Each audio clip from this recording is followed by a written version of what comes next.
Getting into our topic for today, which is self care. And I think I thought about this before, but self care is basically anything that you do to care for yourself. And it doesn't, and I know when people think about self care, it's usually something that has to do with the physical body, but it doesn't necessarily have to do with just physically caring for yourself. Hi, Jana.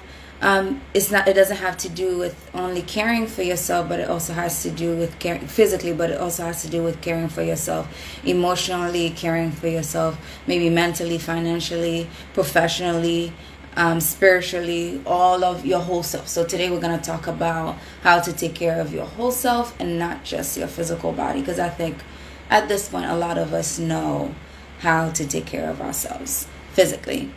And if you don't, I'm still going to touch on that, and you can be able to just get the information for that as well. And I'm going to start with that actually. Physical self care is anything that you do that feels good for your body. So the general going to a spa or getting a massage or getting a facial or taking a bath or anything that makes your body feel good, or anything that feels good for you physically is self care.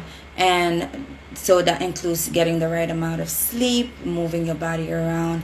Of course, exercise is a good one, and a very popular one that people use, because exercise is very good at making your body feel better, but getting your body in a better shape altogether.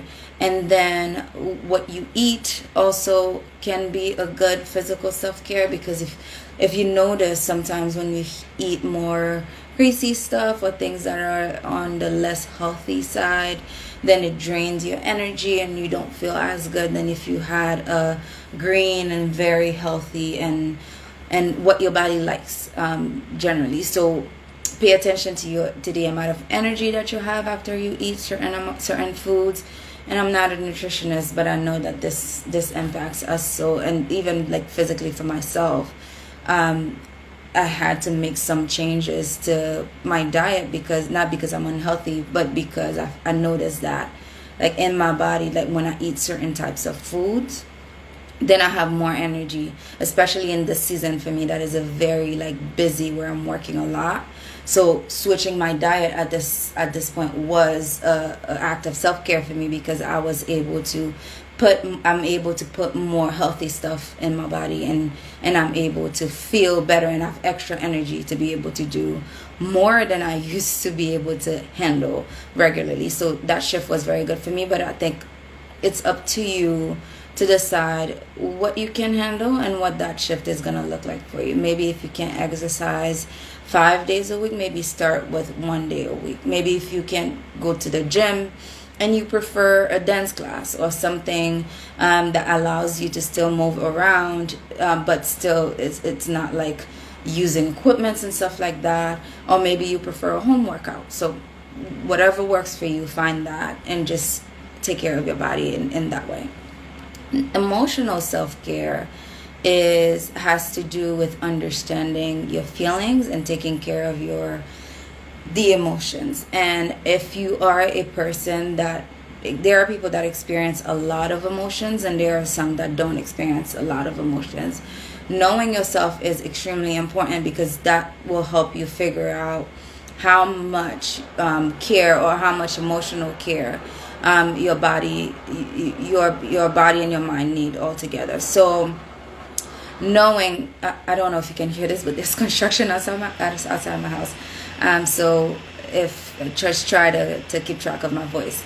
So understanding your feelings, right? So if you notice that, for example, that for women, right, around a certain time of the month that you feel a certain way, then being intentional about really providing that space for yourself to do something extra to take care of yourself emotionally, whether that is journaling, whether that is just taking a moment to, and that goes into meditation, to take care of that emotional part of yourself. Maybe it's just making space to just have a good cry if you feel that's what you need at the moment, or talking to somebody about how you're feeling. So I think it really has to do with a lot having some self-awareness, so that we can be able to know, okay, so around this time I usually feel more down, or around this time I feel more happy. So so knowing when you're gonna need the most care emotionally, so that you can schedule some stuff for you to do around that time. And that has to do with emotions. It's really usually about expressing yourself and finding a space or a way to express yourself emotionally. And the next thing is social self-care. So I know there's a difference between introverts and extroverts. Introverts and extroverts, they recharge in two completely different ways. So introverts need alone time. They need, like, I'm an introvert, we need time by ourselves. We need time to pretty much just no noise, no people talking, nothing around us, maybe just us and a video, or just us and nothing else, so that we can be able to recharge ourselves. But social self-care for someone that's an introvert will be kind of like getting around people, and pretty much just interacting with people brings energy for an extrovert. So extroverts will be able to find more of that energy in a social setting than the opposite. So knowing where we are, whether we are, and sometimes people are in between. Sometimes people are not necessary. Sometimes they need introverted stuff. Sometimes they need that time to themselves, and sometimes they're recharged with people. There are some people that are in the middle. So if you're in the middle, then it's about really listening to yourself, so that you know, okay, so right now I need more of alone time, and giving that to yourself. Or right now I need more to be, I miss a friend, I need to be around my friend right now, and making space for you to be able to do that. And part of social is having good boundaries as well. So, and if you don't know about boundaries, I would say definitely learn about them, because boundaries are the things that are going to be able to help you just manage your space, and manage, like, if we're imagining a circle around us, manage who gets to be in that and who gets to be within that circle. So, and decide how far people are gonna come to you. So if you don't have proper boundaries, then you can find yourself with a lot of people that just violate those boundaries, and violate your space, and enter into your space whenever, and do whatever they want in your life, and not even worry about how they're impacting you. But boundaries, we place those around so that we can limit how people come into our lives, and how they can impact us, and as they interact with us, and as they, I guess, go through life with us. So having proper boundaries is part of that, and that's part of saying no as well. And I can do a live on boundaries alone, because that's an extremely important thing that we need in our lives. So so setting the proper boundaries by saying, oh no, I don't have the capacity for that right now, or I can't do this thing, maybe ask me in a couple of months, I will have a little bit of free time, I may be able to change my answer to a yes.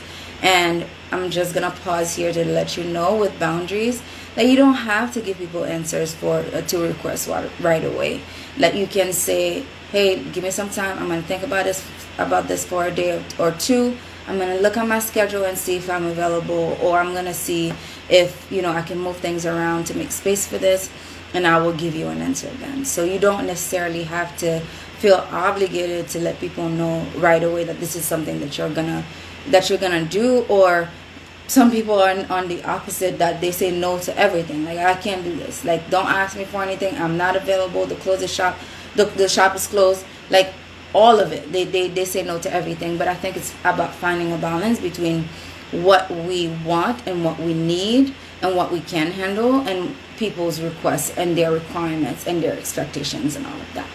So on a personal side, self-care is about having, I guess, hobbies in our lives. What are the things that you do that make you feel good? What are the things that when you do them, it's just you in your zone, you in that space where you feel very comfortable and you feel very good?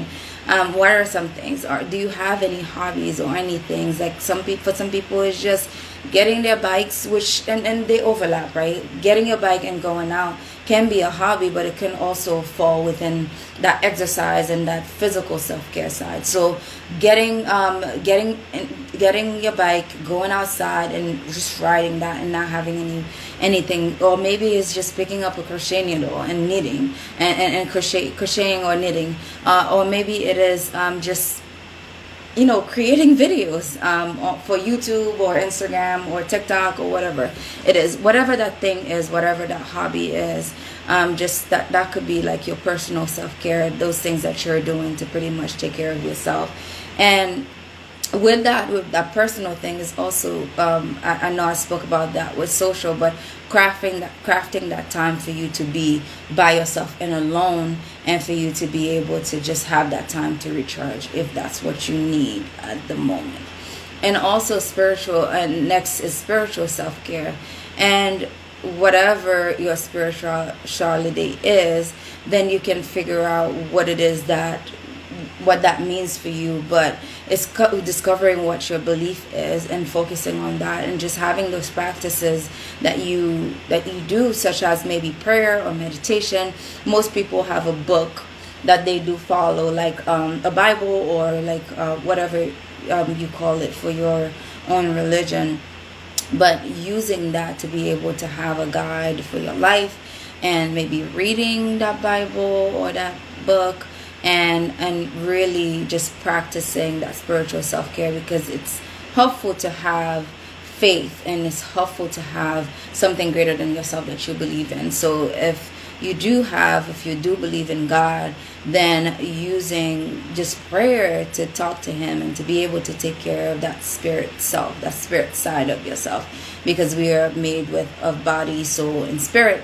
So taking care of your spirit through those spiritual practices can be very helpful for you. So creating a space for yourself, creating time, finding time for yourself. Usually starting my day with a spiritual practice is very beneficial for me, because it allows me to have that time where I'm really stepping back and praying and starting out my day right. And I find that when I do that at the beginning of my day, that is very helpful for me. So it's about you finding what that is for you, and to be able to just practice that and create some consistency, create a routine for yourself where you can continue to do that either every day, or have your times throughout the week that you can do that. And some other types of self-care, like that are more that may not have, like, that are more practical, like budgeting can be a type of self-care, because you're taking care of your finances and you're making sure that you or your family are good and are organization, like making sure that your space. I find that when my space is not organized, and my space is not clean, or my space is or there's a room that doesn't quite feel like it's the way that I want it to be, then I feel like mentally that I don't feel too good. So organizing your space. And if you don't have the time to just take care of your space, there are cleaning services that are available that you can just pretty much just reach out to and pay their fee to be able to keep yourself your space clean and organized. So finding the services that are out there, if you can do it for yourself, so that you can be able to just take care of your space and take care of yourself in that way.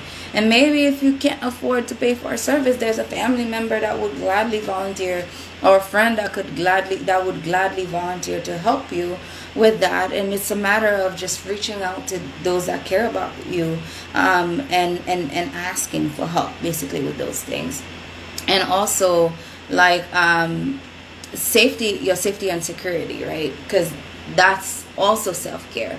And I know that these are things that don't usually fall under the self-care category, but making sure that you're safe is something that will make you feel. So where you choose to live is very important, or the steps that you take to pretty much make sure that your space is a safe space for you. Not only safe emotionally, but safe physically as well, that you can feel like, okay, I can come home late and feel okay, or I can or your house overall just feels like a safe space for you. And also safety in the sense of emotional safety, that you make sure that you don't invite negativity into your space. If you have your home, then you have authority over what you invite in there. So if you know that there's a certain type of people that when you invite them over, they come and they make you feel bad in your own space, then set that boundary. Set that boundary and don't allow that person into your space. Or maybe it's a type of music that when you play that into your space, that it just makes you feel down, it makes you feel sad, it doesn't make you feel good. So actually, don't play that music into your space. Don't invite that music into your space. I think setting the atmosphere of our space is setting the mood and the atmosphere of our space is very important, because sometimes we can begin to get angry out of nowhere, not realizing that there is something that we ingested into our minds that is actually causing us to feel this way. Or it's this music that just happened to play after we watched this thing on YouTube, and we just let it play for no and then now it's impacting us, and we don't even realize that all of these things and all of those things that seem like it's nothing, it's a small thing, but it's impacting your mental health and it's impacting you. So part of self-care is also setting boundaries on the things that we allow within our space, so that we can be able to just protect that and be able to allow ourselves to continue to feel good. And the next thing I'm going to touch on is social media, right? Because sometimes we could be on the phone and we're scrolling and scrolling and scrolling and not notice how much time passes. And Jana or whoever's watching, if you have questions, you can post them and I'll get to them at the end. Social media, right? Social media is something that if it's not under control, then it can be a very negative thing. It can be good to kind of like just pass time, or you watch some funny things and you laugh and that feels good.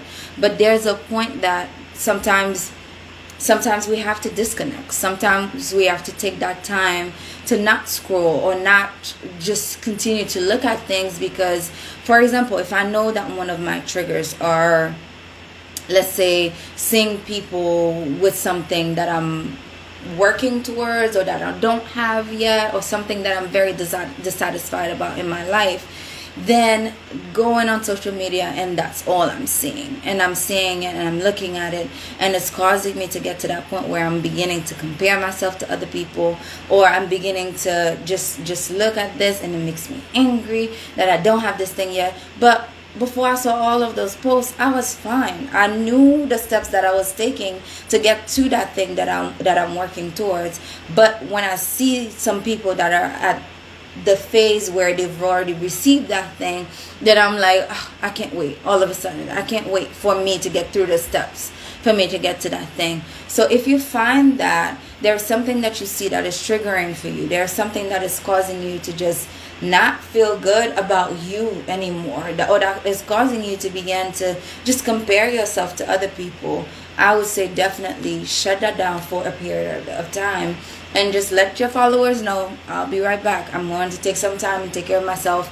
That's self-care, and it'll be great if you're able to do that, because that's you protecting yourself against outside things that will be able to come in and just interrupt what it is that you've been working hard to build, which is yourself. So if social media is something that is extremely that you find out of season, there are certain times of the month when I'm like PMSing, I spend a lot less time on it, because I know that like my mood is definitely harder to manage, and I do get all of those symptoms. So I take time away from it, and I don't scroll as much, or I don't watch as many videos, because I know that it impacts me on a negative in a negative way. So if that's you, and you can identify with what I'm saying, and you feel like that's helpful for you, just watch yourself, and just maybe it's one day that you need away, or maybe it's 2, maybe it's 5, maybe it's a whole week.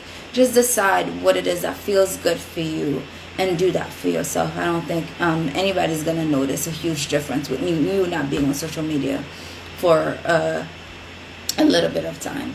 And as far as professional boundaries, right?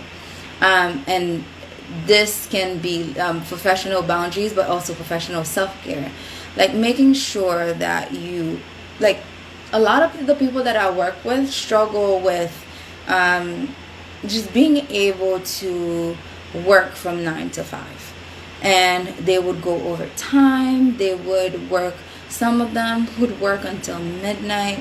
Some of them would work like long hours so that they can be able to get the work done, because work is not really setting that boundary for them, or prioritizing that okay, once it's 6 or once it's 5, your work day is over. Of course, like, work would want you to work for as long as you want to work, because I mean, they're benefiting from it.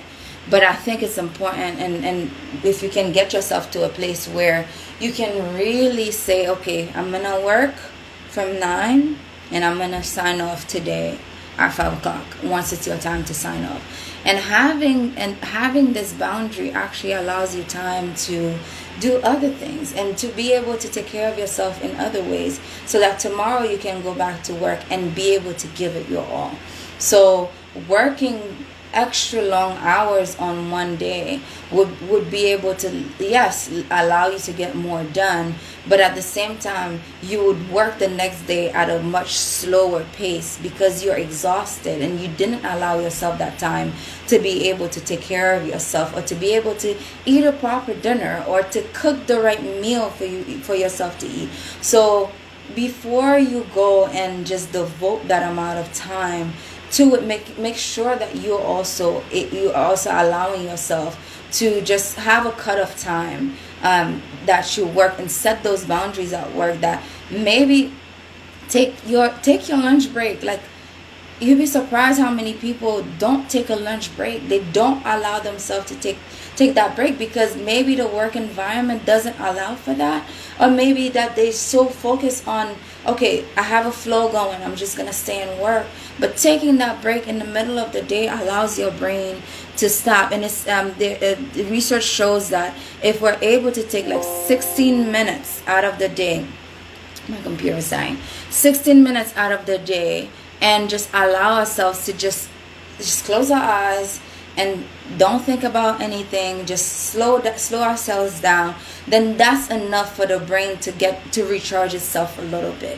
So if you're able to take like a short break, if you're not able to take your full like 30 minutes or hour lunch break, if you're able to just take a short break and just allow yourself to be in that space where you're not working, and you can allow your brain to reset and recharge for a little bit, that will be self-care, and that would be extremely beneficial to you, because that will allow you to just have energy. Taking a nap, if you can.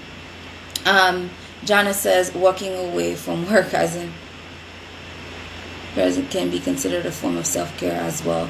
Yes, absolutely. So if your work is a very toxic environment, if you work in a very toxic environment, and you just find that it's draining you, right? It's draining you, it's taking too much from you, and it's kind of like you're feeling a lot worse. Like, you at work, and you're doing what it is that they require of you, but you get home and you're crying, or you get home and you feel bad about yourself, or you get home and you just feel bad. Like, the environment is not good for you as well. The best thing that you can do for yourself is, and this is not me telling you to quit your job, but the best thing that you can do for yourself is finding another job, and allowing yourself to leave that environment and finding something that is healthier for you. People have mental breakdowns at work. It happens all the time. And it's because of that lack of self-care, of that lack of, and the environment is very toxic for them. And the environment could not be toxic for somebody else, but it is for you. So just because nobody else has any complaints about work, or any complaints about the things that are happening, and you do, it doesn't mean that your complaints and the things that you're feeling are not valid. And I just want to take some time to just validate that for you, if that's you, because just because it's not bad for somebody else doesn't mean that it's not bad for you. So it's about knowing yourself and knowing what it is that you need, and being able to make that decision for yourself. It's a hard decision, but being able to make that decision for yourself. If my computer totally died, so if the Facebook people can join on Instagram and rewatch this. So yeah, so it's really about just setting that for yourself and allowing yourself to know when it's too much and know when it's impacting you too much, and being able to walk away from it if the people at work are not taking any steps to change the things that maybe you have brought up to them. Yeah, I would say, Jana, definitely, it's important that we do that if the environment is too toxic for us to survive in. Merlene, thank you so much for joining. If you have any questions, you can post them on the chat. I'm about done talking about self-care. I hope that this was extremely or helpful for you guys, and that you guys have been able to just learn some new ways that you can pretty much just take care of yourself. And the last thing that I want to talk about, that was part of my notes I was remembering before to bring up, but my computer died, but I'm remembering that forgiveness can be a form of self-care as well, because people say that forgiveness is kind of like hurting yourself and then expecting the other person to feel it, just holding yourself captive, putting yourself in a cage and expecting the other person to feel the impact of that. And forgiveness can definitely be a form of self-care, because just letting go or allowing yourself to just let go of the offense, whatever the person did, can be very helpful and can be a form of self-care, because it allows us to just open that cage and let ourselves out. And forgiveness doesn't mean that we are completely just saying that it's right what the person did, but it means that I'm no longer choosing to hold this against you. Although you may not deserve my forgiveness, although you may not deserve me stopping and actually forgiving you, but I'm giving it to you anyway, because it's going to just bring peace to my own mind, and it's going to set me free to just live my life, because now I'm not worrying about what you're doing, or I'm not worrying about what's happening on your side, but I'm taking care of me and I'm making sure that I'm okay. So if there's anybody that you're holding in your heart, a form of self-care can also be to just let them go and create that space for you to heal, because I think forgiveness is part of the first steps